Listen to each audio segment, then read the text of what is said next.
I greet you all in the wonderful name of Jesus.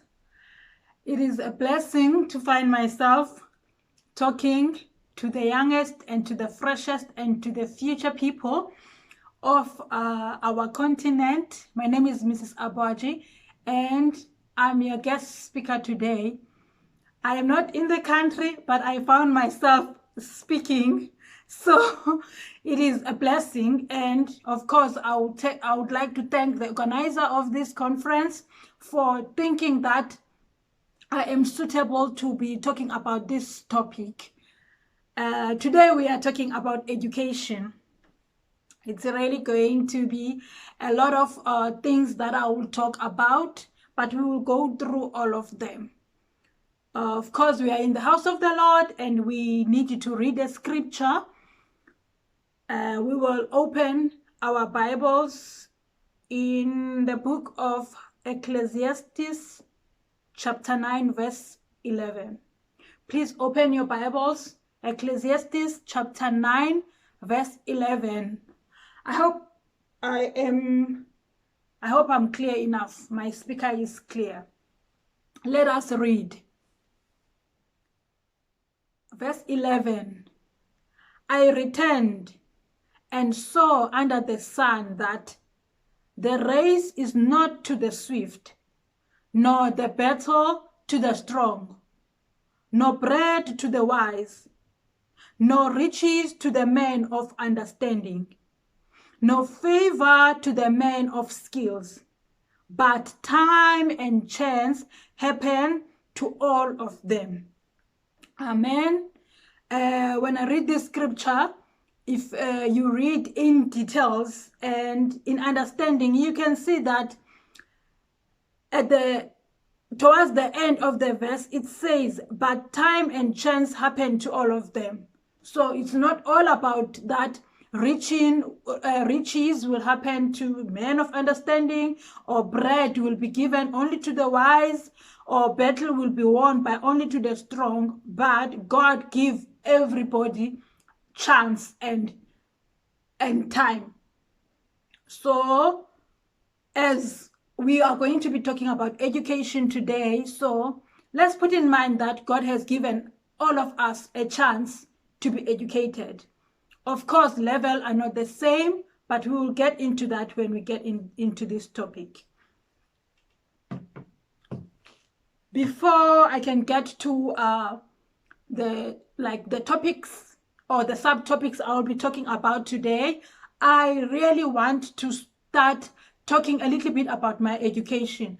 I know I'm not the most educated person to be addressing this topic, but by God's grace, I have broad experience, because most of you know that I am a qualified registered nurse. I did my nursing in Johannesburg, one of the private colleges. So unfortunately, I was not the one that is, my studies are paid by government and you are earning while you are studying. So I did my first year and second year. Actually, when I was on my second, last semester for my first year, there were no funds for me to write exams and also to do my second year, because my mother actually passed a year before I start my studies. So funds actually no more there, and my uncle's wife is the one who paid for my studies and I had to pay her back. So I did my 2 years. After I did my 2 years, I had to go and work. So I was working full-time night duty and studying full-time day duty. So literally from work, I will leave in the morning straight to school. From school, I will get into my flat, wash my body, maybe rest 2 hours and go back to night duty, because I wanted to continue with my studies so that I can finish my 4-year diploma. Number two, I still had to pay the person who paid for my studies at the same time. So not only that I was working and studying, I had to do overtime because I was paying for my studies. So I was paying for my flat, I was paying for the money that my uncle's wife paid for me. So I needed extra money. So I was just never free, like just never free. And when I finished my diploma, I also studied through UNISA. I did BK in management and nursing education, which is a 4-year degree, distance learning. I also did full-time 1-year postgraduate diploma in nephrology with the University of Cape Town. So it's like I've been in different institutions, so I have seen a lot. Although my studies were not just straightforward and easy, but I thank God because it simply shows that nothing is impossible with God. With all those struggles I went through, but by God's grace, I found myself succeeding. So if you are from that background that you are not sure of your education or things are just not easy and straightforward, just withdraw some inspiration from my situation that nothing is impossible with God. So we will be going through some subheadings. The first heading that we will go through is career choices. So when do you start to know which career do you choose? You remember all of us when we were young, we are all knowing what we want to be. I want to be a doctor, I want to be a pharmacist, I want to be a pilot, I want to be a chartered accountant. We all mention these big names. But when we get into certain level in high school, we realize that it is just, we are not going to get there. We start to deviate from our main career ideas. We try to change to something that is easy, or you need like simple subjects to get into that. Why that is because we realize that maybe mathematics is difficult or accounting is difficult. We move our focus from the goals, but now we focus on the challenges. Instead of keeping the goal there and deal, how do we solve this challenge to get into this goal? One day I was advising one girl who was telling me that I think she wanted to be a pilot. I told her, right behind your door, I want to be a pilot. Let that be a reminder for you each and every day that this is what you want. And when situations and when obstacles come, work towards the obstacles to reach to your goal, instead of throwing away your goal because of the challenges. So when do you actually start to choose a career? I think the best time is when you get into high school level. It is the best time. If you're already on matric, maybe you are running a little bit late, or if you've already finished your matric and you start to think, okay, now I already passed, so what do I choose? You are also a little bit late. It might happen that you actually stay 1 year or 2 years before you get to university. But I believe that once you are in high school level, that's the time you should actually really focus in terms of what do you want to do. And have in mind maybe about 3 careers, so that whatever subjects that you are choosing at school, you check if they fit in these careers that I want to choose. For example, if you want to be a chartered accountant, are you working hard towards your accounting, things like that? If maybe you want to be a medical doctor, are you working well with your biology and your mathematics, things like that? Don't just have a goal and your career goal is different from the subject that you are choosing. And don't choose too late, because you might find that you already maybe have different subjects. So if you start to look at your career as early as possible as you reach high school, it will help you that already 3 or 4 years before you get to matric, you already have an idea of what do you want to be, and your subjects are in the same direction with the career that you want to choose. Number 2, with your career, get information from the right source. Why I say from the right source is that sometimes you can ask all of us, we will be telling you different ideas, but if you go to the website of any university, you download a brochure, you print it out, or you call the university, they will send you a brochure and you can look at the brochure. Okay, if I want to be a pilot, or if I want to be a chartered accountant, these are the subjects that I should be focusing on them, or I need certain points. Because remember, in university, for you to be accepted, there's a admission point score.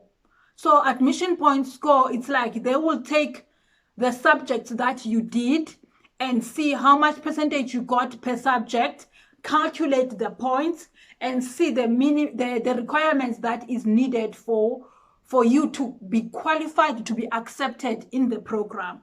So if you get the brochure as early as possible, although each university has its own scores, but relatively it is not that different from each other. If you just get one brochure, it will give you ideally that on the career that you want to choose, which subject you should be focusing on them and which subject you should be working hard on them. And mind you, in most universities, life orientation do not count. So even if you can get 90%, you can find that it's 0 points to the university. All the other subject counts, but life orientation do not count unless whatever studies you are choosing, it involves the life orientation, maybe the points will count. Like some other universities, they do count, but most of the time, they do not count. So don't invest your time in life orientation. It is also important that when you choose a career, don't just choose these big words, bombastic words that we are even shy to ask you, oh, what is that? We just say, wow. We are thinking that, oh my goodness, you are going to start something. It's okay to start something that we are not familiar with, like as traditional people, it's something different. But don't mention something that you didn't even research about it. Research about the career that you want to choose. Go on Google, go on YouTube. If you go on Google, it will actually show you what are the practicality of that specific career. You heard about it and you are going crazy about it, and you will also see like what subjects are needed for that career. So if you go to Google, you put the name of the career, you can go further and you put what are the practical work of whatever career that you are choosing. Like look at this example that I have just put it up.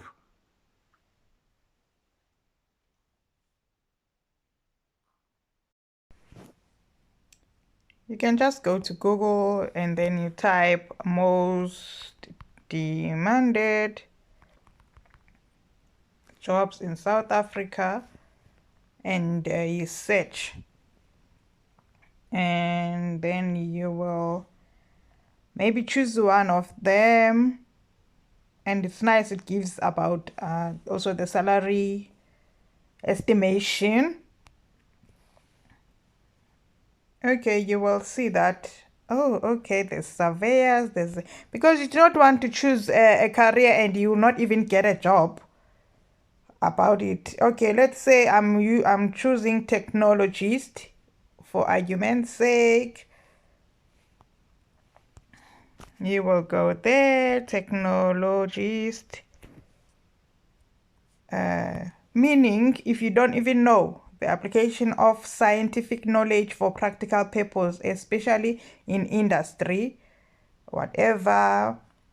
5 examples of technology: smartphones, automatic light, blah blah blah. Let's go to maybe clinical technologist, because I know this one is a scarce career and it's a needed.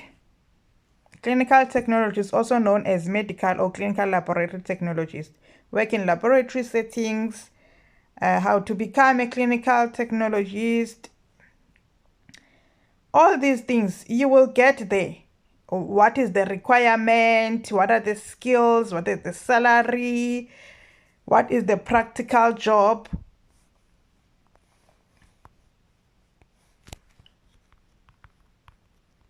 Practical job of a clinical technologist.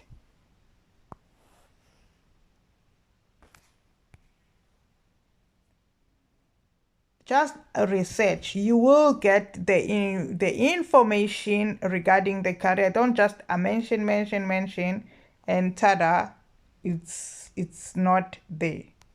Make sure that you search about it, guys. It is so important, because statistics prove that most students, they spend 8 years in university for 1 degree. Yeah, it's true. I'm not lying. You can go out there and check some articles that have been produced. Why? It's because the students didn't research about the career that they chose. They do first year, and then when they get to second year, they realize that this is not what they want. They change the career, and then they continue. Some people, they even change it twice. So you find that others, they will start and finish. Once they've finished, they still realize that this is not what I want. So they change again. So why these things happen is that you did not research about the qualification that you want to pursue. Like, for example, let's say you want to be a flight attendant. You can go to Google, search about it, go to YouTube, you will see what do they really do. And visit that office if you want maybe to be in certain office. Visit that office and see practically on day-to-day basis, what do they do, these people you want to be like them. Like, for example, a flight attendant, you can get into a flight from Johannesburg to Durban, or from Durban to Johannesburg, a return flight. It is actually less than 1,000 rand. Even if you think that is expensive, for your whole 5 or 6 years you are still in high school, saving even 50 rand or 100 rand a day, a month, you will reach that flight ticket of a return. Observe, what do flight attendants do during the flight? It's not all about flying, guys. They work, they serve. Just check if you will tolerate to be in a 12-hour flight, smiling all the way with all the people in the flight. They want water, they want this, they are not seated, they're not putting their belt on, even if it's needed. They have their cell phone on, even if you tell them to switch their cell phone on. So don't be in a career and you didn't even went there practically to see that what exactly do they do on a day-to-day basis, or you didn't research about that career on any social media network or YouTube or Google, right? So make sure that you take a step about whatever that you want to choose. Number 4, I think, be responsible towards your studies. Please, my dear youth, you are not studying for your mother. You are studying for yourself. You are studying for your future. Whatever that you do when you are given an opportunity to study, it will come back to you. We have a choice to do what we want to do, but we do not have a choice for the consequences that will come with whatever that we do. So be careful about what you do. Be responsible for your studies. Be firm. Know why you are at school, why you are studying. Because future will come and you will realize that you wasted your time. It was not your mother's time. It was not your father's time. It was your precious time that you have wasted. Some of you might say, I want to start my own business. I don't want to go to university, or I cannot afford to go to university, or I think starting a business is the best thing ever I want to do. Guys, it's not easy. Even if you want to start your business, just invest in short courses. Try to study, because if you start your own business and you don't even know what does invoice mean, you are going to be in trouble. And if you think education, like studying, maybe go to university, studying your business management or something, you think it's very expensive.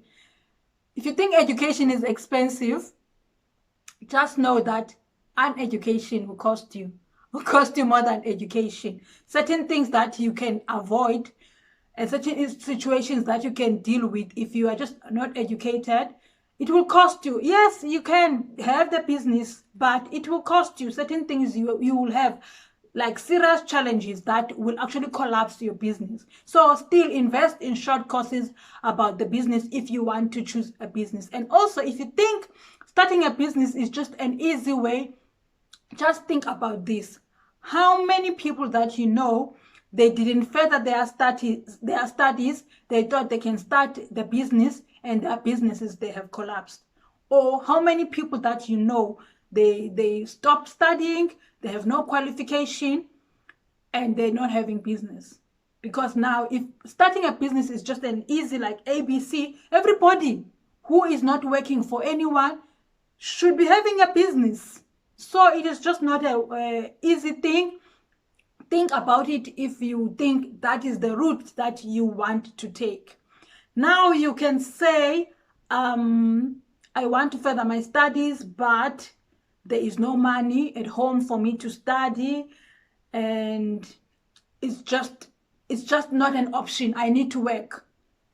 If you are really serious about your studies, guys, South Africa has study loans, NSFAS, and most people, they qualify to be on NSFAS program. Yes, it's got its own issues and its own steps, but most people, they do qualify to be on NSFAS. South Africa has bursaries. I found out the time I was in Cape Town that, like, they have bursary, like, for almost a lot of things, they have bursaries. And they did tell us that we have bursaries, but students don't meet the points that we need to give them these bursaries. But it's not just for anything you say, I want to do information technology, they will give you bursary. No, they want, like, for serious courses to give people bursaries. Okay, so that is available. If you score your points very high, you will qualify. And also, one thing is that students don't know about these bursaries. So just as I said earlier on, research, research, research. Number two, you can find that maybe your parent can afford fees, but cannot afford for you to go and stay in university. Just go for distance learning. Guys, I did my degree. I started in 2014 and I finished in 2018. So 4 years of education and management in nursing. The time I start my degree, I'm already a Bethel Worship Center member. I have 2 toddlers. So imagine if maybe by that time we started as 5 people. This one is doing, like, we are doing different qualifications with UNISA. By now we could have all of us have different qualifications. And the nice thing is that you will stay at your home, you will eat at your home, you will write your exams in Kokstad. You can walk from Pongweni, from Shayamoya, because exams for UNISA, they have exam center in Kokstad. That's where I was writing my exams. You don't need to go to the university. One important thing is that, guys, don't go with the flow whereby, oh, your friends are going to be staying in university. You also think that way. Know your home and have an understanding of your home. If these things cannot work for you, study from home. Get group conversation on WhatsApp or physical group people. that are studying through UNISA, and you have discussions, you do your assignment, you do your exams in Kokstad. It was actually said when I was doing my exams in Kokstad, you find that actually no one from Kokstad is people from Mount Frey, from Harding, from Zimkulu. They come to do their exams in Kokstad, and in Kokstad, nobody is there. Jeez, guys, distance learning is there, and that qualification is valid. So know yourself and do distance learning. It is possible. It is doable. People have done it before. I have done it before, so I do not talk hearsay. I talk reality. I have my degree with UNISA through distance learning, writing exams in Kokstad. Okay, now we are going to talk about beauty and success. Guys, I love you all. I know this one is going to be a sensitive topic, but don't be angry with me. It is very sad that most people that I grew up with, they were regarded as very beautiful. Most of them are dead. It's sad. Very, very, very sad. Don't let beauty take you to an early grave. Don't let your beauty be a stumbling block to your future. Just because you are favored, you are loved, you think that's all that matters. No, that's not all that matters. If you don't focus on your studies, you don't focus on your future, you think that you are beautiful enough, you are favored everywhere, you're going to find yourself in certain offices where you will be working, you don't have any qualifications, it's just that you are beautiful, and men will harass you sexually, they're going to touch you inappropriately. You will think maybe you are the most beautiful person. No, that's not true. It's just that you are the most available, or the most person who cannot say no because you have nowhere to go. So don't let beauty stop you. You will be more beautiful if you are beautiful and you have done your good qualification, you are driving your own car. That is complete beauty. Because if you do not focus on your studies, your beauty will stop your future. You are going to be ugly to people. You are going to call them abasebabi, agasembi, because you are going to be bitter towards them, because you will see them successful as ugly as they are. So be careful with your beauty. We love you. You are beautiful. And the most exciting news is that look at 2019 and 2020 Miss South Africa is both black women. They're not even yellow bone. Both a black woman, they have short hair. So it simply shows that it's not about yellow bone, it's not all about long hair, it's not all about whatever you can think of. It's more to that. Because look at their qualifications of Zozibini and Shudu. I think she's called Shudu. Her name is very difficult. It's a vendor name. But she's very beautiful. And she is educated, my dear. You can never be Miss South Africa with only just your beauty. So your beauty alone is not enough. And I love Zozibini's statement when she was going to join the judges, and she was saying one of the things that she will be looking for the next qualifying Miss South Africa is the authenticity and sincerity of that person, the person who knows herself, who is firm, who can talk. And most importantly, the person that people will feel comfortable around. Because if you are just beautiful and you are nasty, nobody can be comfortable around you. Even your beauty is ugly. So please look at these girls. They are an example. They are beautiful. They are Miss South Africa and they are very educated. So let's copy from them. Combine your beauty with your success and with your education. We are going to talk about failure. Most of you, maybe you have encountered failure, and it happens, guys, it happens, but it doesn't mean that if you have failed, that's the end of the road. You should stop. Failure means first attempt in learning. That means you can go for the second time. You can go for the third time. As long as you push further, you do better each and every time. And also to the parents, like if your child has failed, don't be a problem more than the child already has a problem. Yes, you should talk to the child, but encourage the child to continue. Encourage to start afresh. Even you yourself that you know that you have failed. This time, go stronger, go harder, be more serious. Don't do the same mistakes that you did before, Don't quit. Quitters don't win, and winners don't quit. Just go stronger, go more. Know that this time is the time that I'm going to do better. There's this parable that says fingers are not equal. Of course, yes, fingers are not equal, but why yours should be the shortest? So this time, stand tall. Be number one. Always want to be the best, because you should learn from failing, but failing should not stop you. Like some of you might say, you know what, for me, academically, this is not my thing. I cannot. Whatever that you choose, go aggressive. In whatever that you decide, okay, this is the route that you will take. Go aggressive. One thing you should know that is, if you have failed on something, it doesn't mean that is the end of the road. God didn't give all of us only one talent. God gave us many talents. It's up to you to discover them and to go extra. In fact, I remember very well when I was in college, I was a hairdresser. I was doing people's hair because I needed extra money. The money that I was getting was just enough for food, but I couldn't buy myself clothes all the time. Really, it was not easy, but let's leave that one. It's a story for another day. Today we are talking about education. But what I'm trying to say is that go aggressive.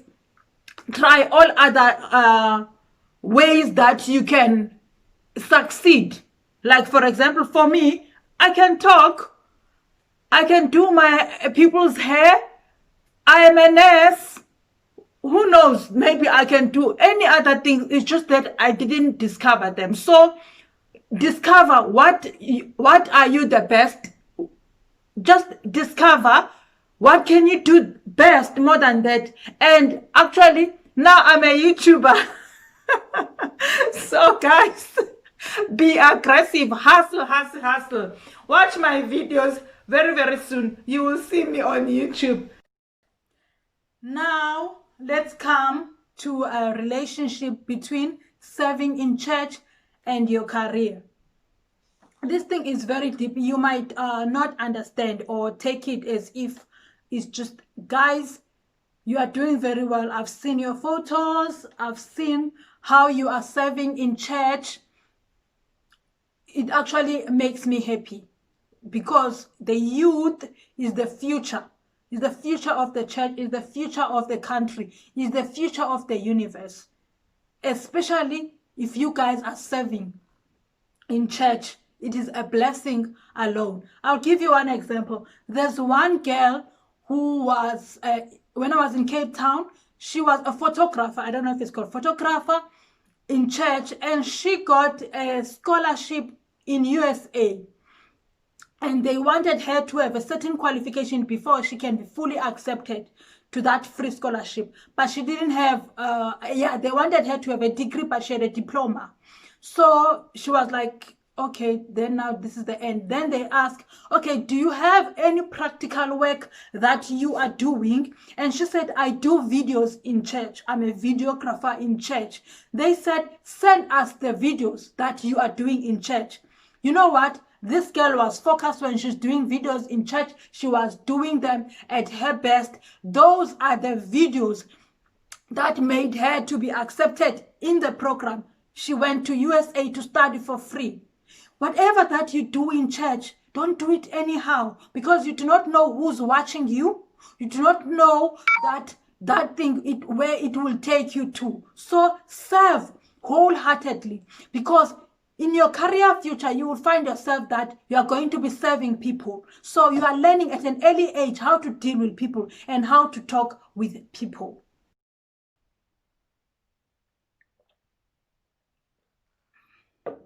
In closing, a message to the parents. Parents, I beg you, raise the standard for your kids' education. They cannot do it on their own. They need your support. Don't just be like telling, oh, my child wants to be a doctor, My child wants to be a chartered accountant. You don't even know which subject she's doing. You don't even know how she's doing at school. Maybe you know somebody in the community, maybe you finish matric, she knows the mathematics better or whatever, that can actually volunteer to help your child.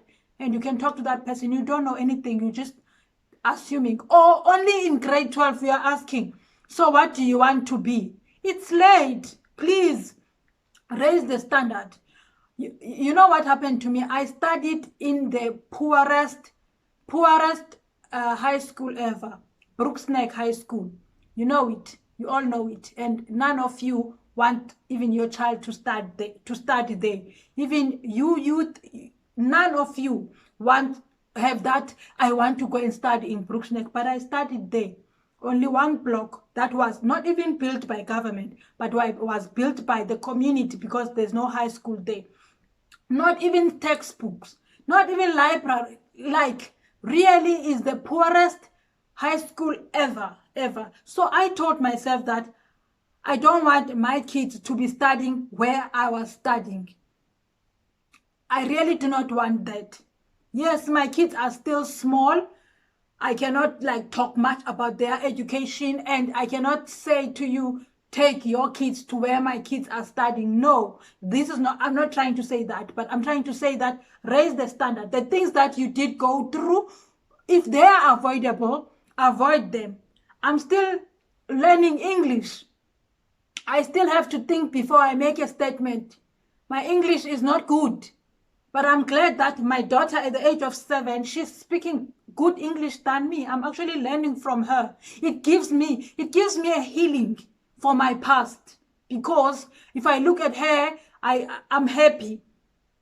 Just raise the standard. If you finished, one thing I forgot to say is that when I finished matric, I stayed the whole year, no school. I stayed the second year, I stayed until half of the year. I was even shy to go visit the village, because people, they think I'm studying in Johannesburg. There's no school, because I finished matric, I am not admitted anywhere. Don't let these things happen, repeat themselves. If you, when you were studying, you finished matric, you don't even know what you want to do, you let these things repeat themselves. If it is within your power, try for these things not to be repeating themselves. Support your children. Try to go extra for them. Ask them what do they need. Just allow them to study. Support them. It is very important. We cannot be better if we are not making effort to be better. So this is the message to the parents. Be involved. Find out, once your child is in high school, what do you want to do? If you have to go and negotiate maybe in wherever that the child wants to, that can my child come spend a day here, so that she can see what you practically do and see if she really likes this thing. Go for it, because it will be a waste of time that the child gets into university, study 1 year, no, she doesn't like, she wants to choose something else. After that, she still don't want, she wants to choose something else, and she return with 0 qualification. So thank you all of you for listening, and this video will be uploaded on the church website, YouTube, on YouTube.